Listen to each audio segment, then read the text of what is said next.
As a professional triathlete, nutrition is just as important as any of the disciplines you're training in.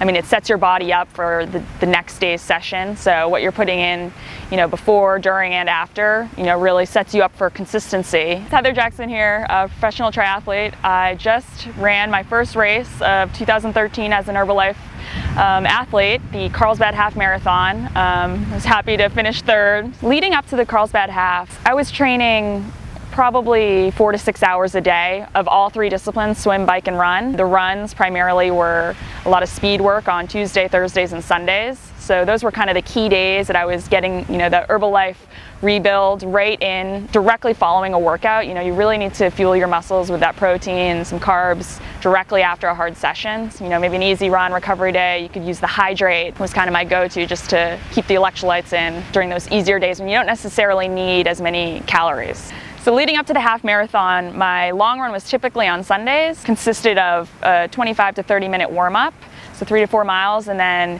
2 by 25-minute builds, so building from half marathon to half marathon to 10K, building that effort, maybe 5 minutes easy in between, and then do it again. I had an idea of where my fitness was at just off of some of the training I've been doing. I obviously went there wanting to win it. I thought I would attempt to go out with those lead front runners, which I was able to for the first few miles, and figured out I should back it off maybe a bit for the middle section, and then I found myself in third at the turnaround. Immediately following the finish at the Carlsbad Half, well, first I went straight to the toilet, but then I went to the car where I actually had a Herbalife 24 chocolate rebuild shake, which is my go-to after any hard session, especially after 13 miles at 5:40 pace. I'm about to start another three-week block, so these can be pretty intense. It's day in, day out.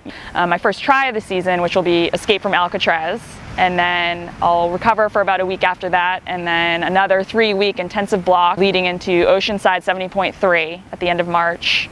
And then another kind of recovery week, and then another 3-week block leading into Wildflower Triathlon.